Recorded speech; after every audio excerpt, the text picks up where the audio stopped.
bande ko baladi mission révélation kimbangu mbote na bino nazali na esengo ya kokuta na bino susu lelo na émission na biso révélation kimbangu ya mokolo mwa lelo ala coutume émission na biso tokosenga kaloyembo sima tokozonga po ete tobeta lisolo na mopaya na biso ya mokolo mwa lelo.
Loembo kitoko epesama kibongo na bandeko sima ya masini lelo toyambi papa Mambweni Fitu Mambo yazali pasteur na eyamba Kimbonguiste toko traiter thème na biso pona nini okomaki Kimbonguiste nde tata mama Vanda landa nini oyo papa Mambweni Fitu akolobela biso mokolo mwa lelo. Mbote révérend Mambweni Fitu Mambo. Mbote papa journaliste. Ezali esengo pona ngai ko yamba na plateau na biso émission révélation kimbango mokolo mwa lelo. Bande ko balandi bayoki déjà na bengi au révérend et toroyi ko yeba ozali révérend pasteur ya église ni. Merci ndeko journaliste. Ngai na ali révérend pasteur na lingomba ya Kimbangiste. Révérend pasteur na lingomba ya Kimbangiste. Parmi masolo toye ko beta lelo révérend thème na biso ya émission mokolo mwa lelo ezali pona nini okomaki Kimbangiste. Révérend Mambweni Fitu Mambo ko yiko betela biso ndenge nini yo oyaki na lingomba oyo ya Kimbangiste. Oya na ngai na lingombo ya Kimbangiste na kokolobelango na ba volume balé. Volet ya liboso na zwi yango na ndenge ya héritage moko, c'est-à-dire na botami na libota mama zalaki Kimbangiste et mama bane komema biso na lingomba et nde tozwaka guwana et totikali pe tokomi ba Kimbangiste. Mais volet ya mibale na kolobelango na komaki Kimbangiste parce que naza moponami. Parce que kokoma Kimbangiste ezalaka likambo ya moponami. Papa Nyangenda alobela kabiso likambo moko soki na salaki na bino na bikeke bilekite na keko tokosa na bino te, c'est-à-dire nazalaka na ye yango nde nazali lo Kimbangiste na bakisi lisusu pona koloba ete nzembo moko pe yembaka na lingomba na biso Kimbangiste na uta na bino na likolo tokiti ko ya kopesa nga maboko. Donc naza Kimbangiste par rapport ya koponama. Même ceux qui n'ont lobby yango lisusu kolandisama na ba makomi et sans tout le Bible. Kokoma Kimbangiste c'est une révélation. Ceux qui oponama te okoma Kimbangiste te. Il faut zala moponami ndenge mokanda ya Jérémie chapitre 1 lobby yango.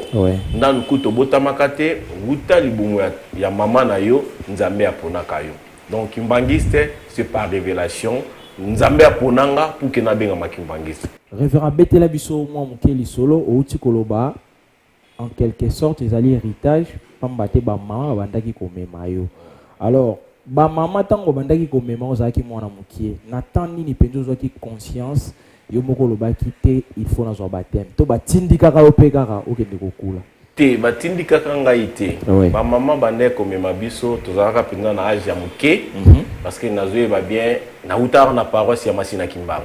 okay. C'est là où ba mama bande ko mema biso mais nga moko na ekozwa conscience ya Ouais. kokoma mondimi na 1992 Okay. na bande ko boya kokoma mondimi kozwa baptême na âge ya C parce que wana o comprendre makambo malamu te ozwi baptême mais ozosambola kaka na mwa bomwana na bande kolinga nga moko nakoma na maturité na comprendre ki mondimi eza nini etango nakomaki na 1992 na comprendre ki mondimi eza nini nde nandimaki kozwa baptême.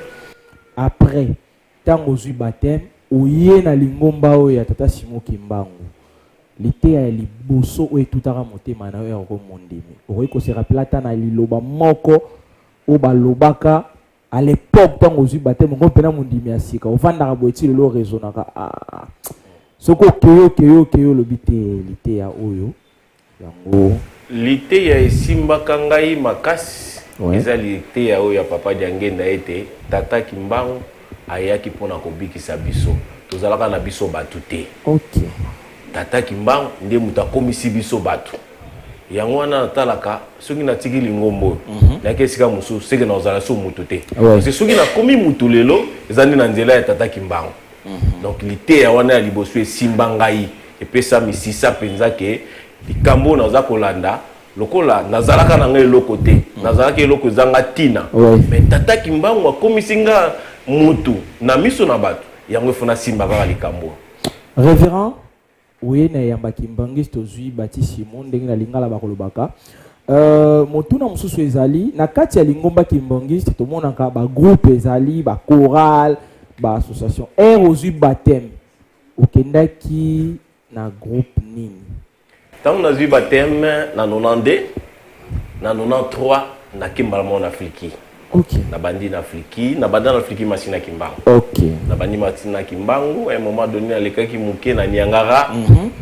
Na ekozonga Masina Kimbangu na Umeli nde na 1995 na ye kotikala na ekofanda penza ta mulai na Afriki Lukunga.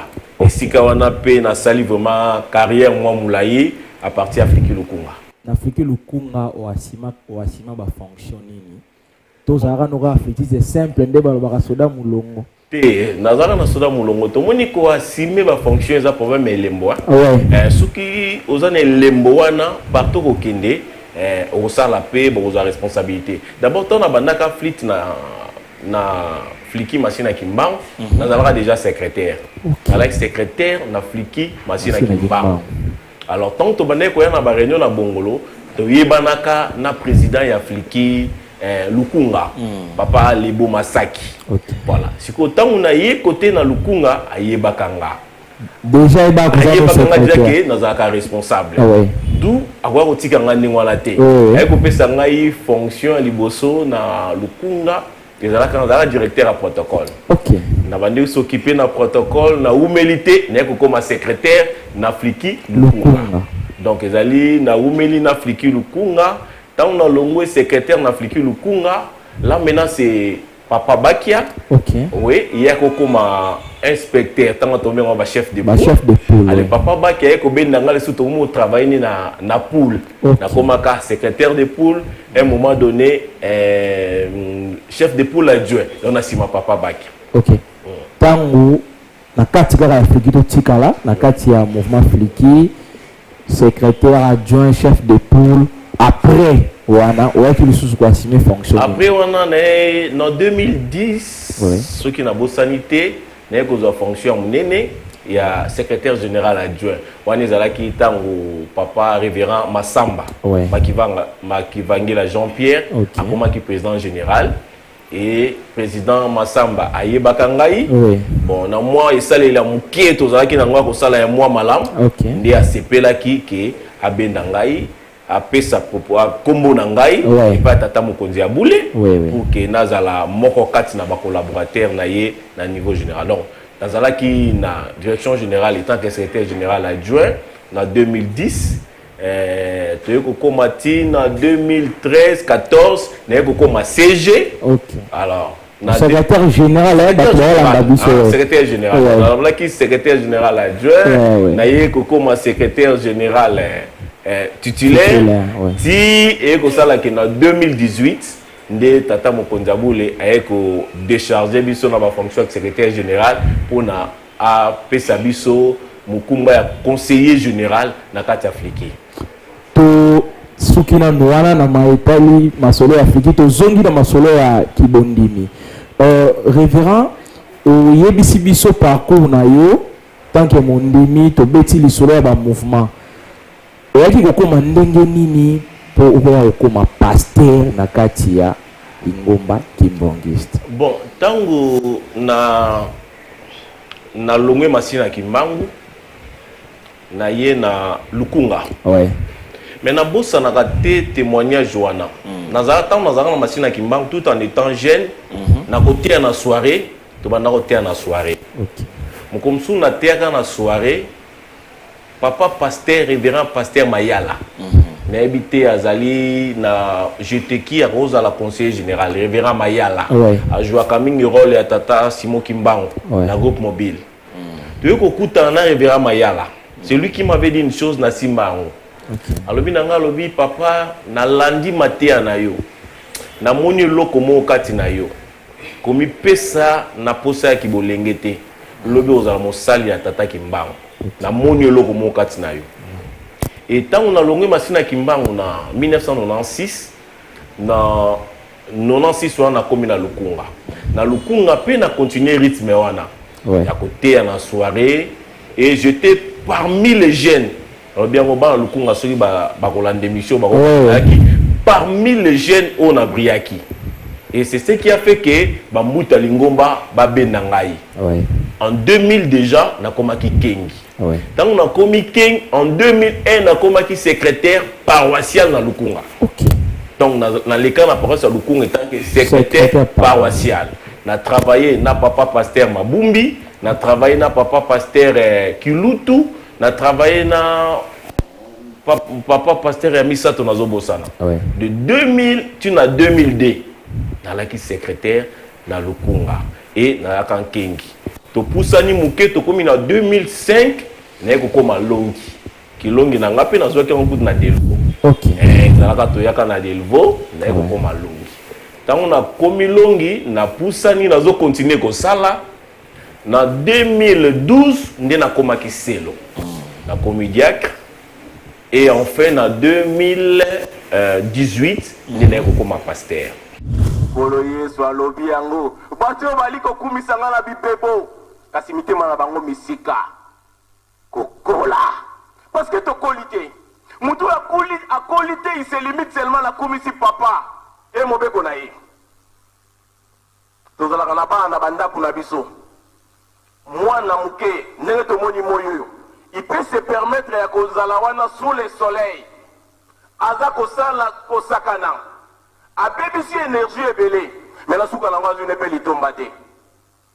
C'est de la même façon biso toza ko bebisa énergie ebele pour na kokumisa ye nzambe na biso mais tozo za litomba te pona nini tozali mosika na mobeko tukola tokumisi nzambe tosimbi mobeko nde tokomona bolamu nde kokelela ekozala na bandako na biso te mais soki tozo kokumisa nzambe mobeko tozala yango te kolela ekozala na biso tango na tango yango wana tata mama som ayebisi biso tango toza kokumisa nzambe tozala pe na mobeko e mobeko yango nde tozwi yango na Exode 20 okomi pasteur na église Kimbangiste tobeta mwa moke lisolo révérend bakimbangise bazali kolanda yo na bano kimbangise bazali kolanda yo motuna moko elinga nde to obeta masolo boye bakimbangiste bokozelaka nini tango boya kosambela na lingomba o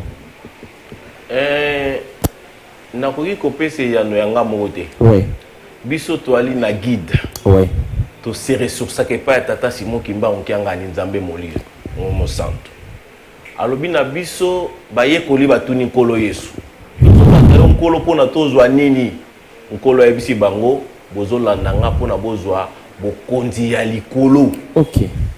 Bokonzi ya likolo. Donc biso pe tozolanda tata kimbango toza kolanda nkolo Yesu na nzela ya tata kimbango po ete tozwa premièrement bokonzi ya likolo. Kosepela oyo kosepela ya vie matérielle ezali bonus. Eza lokola mutsoka sombi unité. Il faut somba une unité pour que ozwa bonus. Donc soko ozwi bokonzi ya likolo bokonzi ya kosepela ya nzoto ezala nango likambo te, mais tolandi tata kimbangu po ete tozwa bokonzi ya likolo pamba te toyebi ete na nzela ya tata kimbangu nde tokozwa bokonzi ya likolo. Église kimbangiste ezali moko ya bamangomba ya minene na kati ya mboka na biso Congo. Tokoki kobeta mwa lisolo mokie tona tuna lisusu motuna mosusu. Église kimbangiste ejouaka rôle nini na mboka Congo sur le plan politique? Sur le plan politique, Église kimbangiste nakoki koloba ezali ejouaka rôle moko makasi. Ouais. Rôle spirituel. Ok. Il y a makasi. C'est le ciment. Il y a mokili na biso Congo. Donc mokili na biso Congo, c'est Tata Simon Kimbangu. Mutu azali le socle, azali fondation. Donc biso église au monaka même dans ma bondeli. Ouais. C'est rare dans ma confession religieuse mususu monake bazala na ba programme baza ko tia mokili na ba prière. Ouais. Mais biso to sambelaka pona mokili, to sambelaka pona ba dirigeant.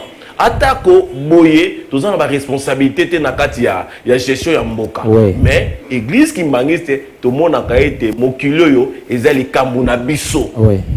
Ezali kambu na biso. Yango wana tozalaka na souci nango, yango to contribuer kapona kimia yango à travers ma bondeli. Révérend Tata Simon Kimbangu kiangani wa azali chef spirituel église kimbangiste apesi Denika Dima lokola moko ya bae bakamba seni na mboka na biso Congo tant que kimbangiste ozali ko engager lingomba te mozali mundimi na kati ya lingomba point de vue no ko kozala nini par rapport ya choix oyo tata mokonzi ya bule asali.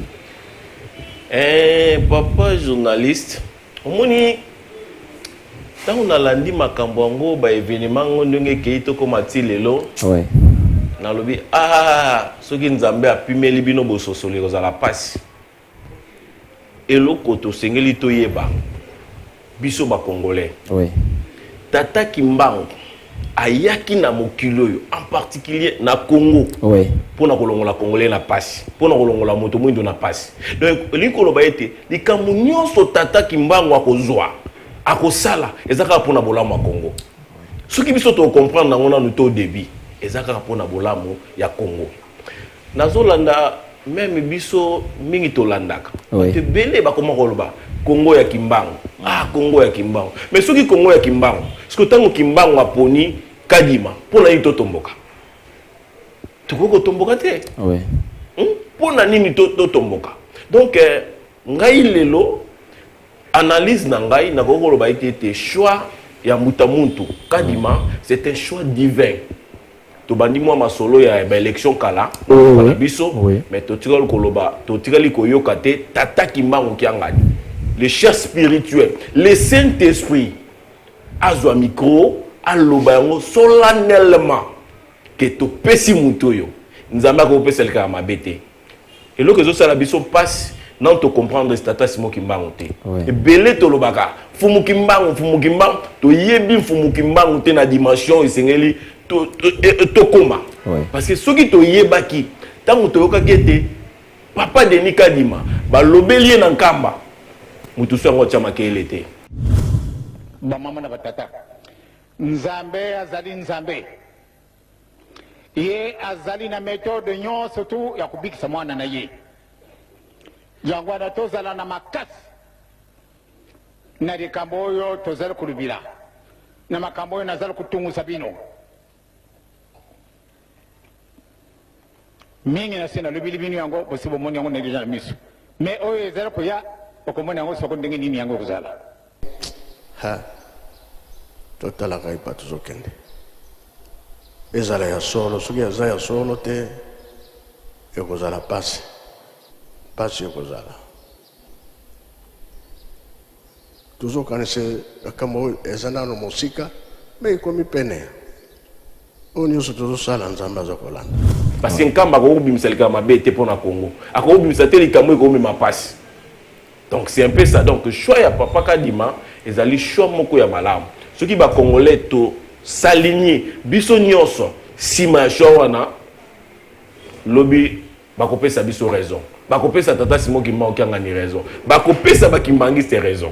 Merci beaucoup révérend na moi parenthèse entre fongola ki tozongi lisusu révérend ya kotuna yo uta okota kimbangiste ti okomi lelo ba souvenir nini ozali na yango oyo efandisa pena kondima na soko tali tata Simon Kimba okanga to banvoala to banda na ye moko to Simon Kimba ali puta lobi kete na landa banzambe na nzela solo ba souvenir nini remarquable mo ina na kati ya lingomba. Bon ba souvenir personnel personnel oui lingombo yo batu mususu ba mona tango to lobelaka tata Simon Kimba okiangani moli mosantu tata Dialunga na nkolo yesu ba mona kabiso maboma te tozala maboma te tozana makambu ou esale ete to simba yango na soki lelo na bengi yo tata journaliste parce que na moni esaleli na yo na moni équipement na yo na landaka yo na bike wana za journaliste donc biso soki to lobi ete tata Kimbangu aza nzambe po eta sali makambu ngai moni lingomba na biso parce que za lingombo to pesa ka ba témoignage te mais soki to bito banda ko pesa ba témoignage okomona ete to ko sala livre moko oyo bando banda ko tanga omula ombe moko e ko sila kate parce que muto na muto azana témoignage ngana na témoignage ya papa Mbanza azaki na ba problème na makolo à mon jeune âge makolo pona ko tele basona lali ebembe kaka etange flûtiste li banda j'ai des problèmes sérieux na makolo na lala na lota papa Mbanza papa Dialunga na kiangani Christ alobi na ngai ozoli la makolo est-ce que si osokona na mai nkama ngalobi te papa abia il faut sokona na mai et effectivement tant na kulanga na nonande na zwaka go ke nkamba te gwa ko ke nkamba ye tant papa apesi biso ba programme ya ba mouvement ko mata na nkamba ok na nkamba na ke na nkamba liboso ya ngwana et tant na kotaka na mai na sokola makamna ndeko kala makolo na ngala ndeko yokana te koyoka ngoli sute là c'était avec papa Mbanza makamu pesa mingi na papa Simon Kimba okianga nkolo bakutu te parce que je vous dis papa Simon Kimba okianga yemta façonner nga je ne marche pas les mon abi yemtu a façonner nga na tangi yemta lingi na tanga na bali yemta lingi na bala donc na boti donc omoni na lingombo yo ngai nazwaka chance penda ko umela te na masolo boye na tata Simon Kimba okiangani mais soki na problème na mona ngai il vient me visiter na yebisi posa nanga et j'ai la réponse et yango na zakata so na kenkamba na nga otungisa papa te ka na mona ye et sika na zalika na lobi nzambe omoni ngai oyebi posa nanga et j'ai les résultats.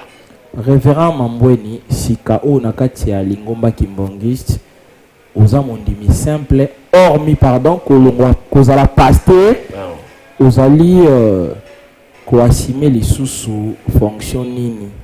Bon na lingomba na d'abord na asimaki fonction ya liboso ya makasta na longwa ki secrétaire provincial na ki kokoma directeur national na département affaires sociales na collège na biso ya RDC.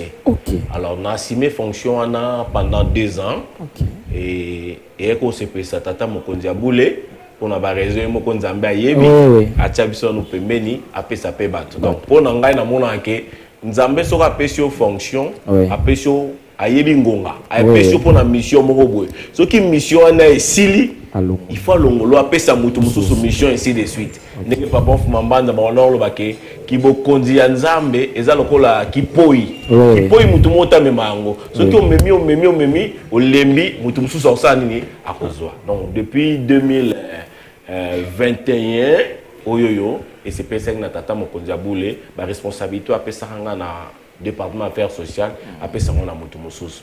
Pour le moment naza pasteur naza pasteur Kimbangi.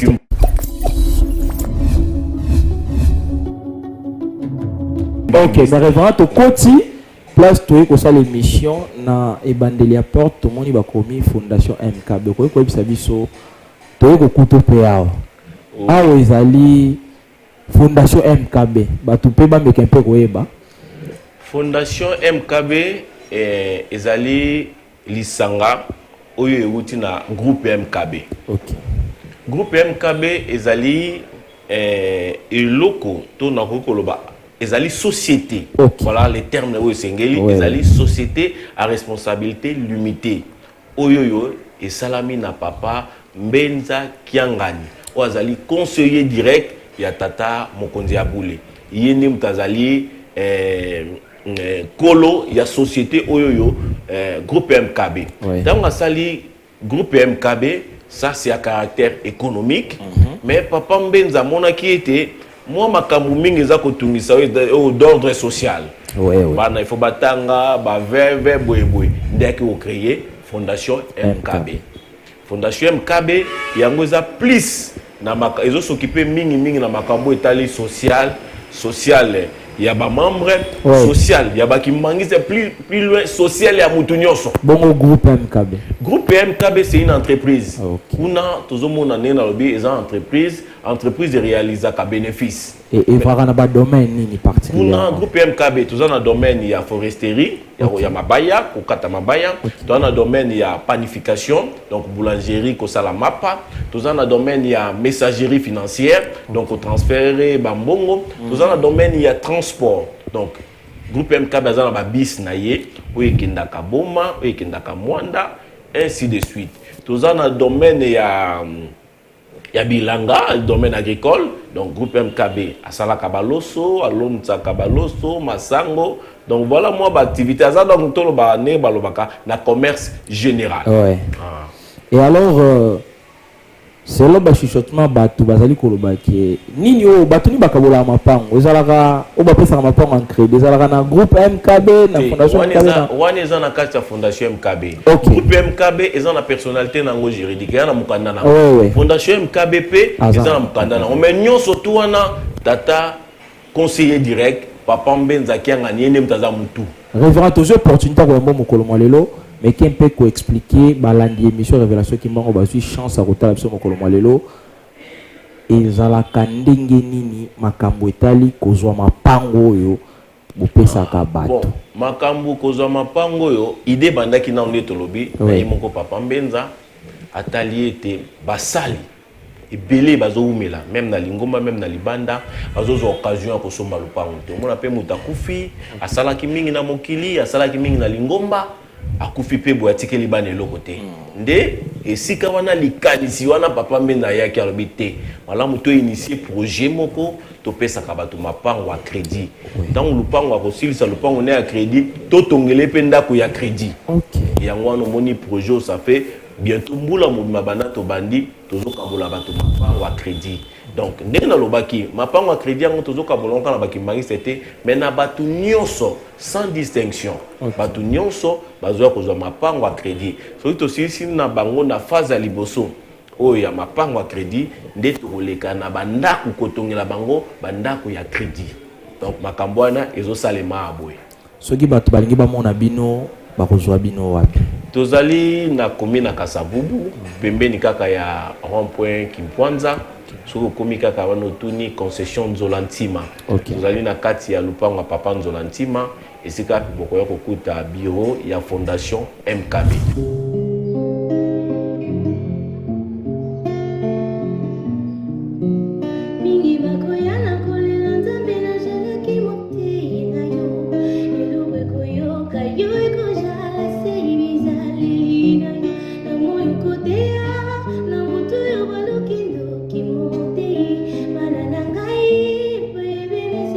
ezalaki esengo mpona biso koyamba oyo na pato na biso émission révélation kimbango révérend mamboni émission na biso ekomi na suka liloba ya suka mpe mwa bambote mpa baye banso bayebi yo mpe balingaka liloba ya suka na bandimi banso oyo bazwi occasion kolanda biso lingomba na momo oyo totala tata Mokonzi Aboule lite ya monene papa Nyangenda apesaka biso tolande aveuglement toannonce ke eza mbala liboso te mpe ya suka te tokobanda koyamba o toujours ya solo bande ko balande mission na biso ekomi bongo na suka tokopesa merci l'équipe technique oyo travaille na biso mokolo lelo papa Freddy papa Anatole papa Rossi Mabanza kaka ndenge na kolobaka lipa ya lokuta ekobonga na kazelo na monoko biso na bino tokutani mikolo mizali koya soki tatanza bien pour tulendo akoboma mokili na ye na moto te matondo mingi.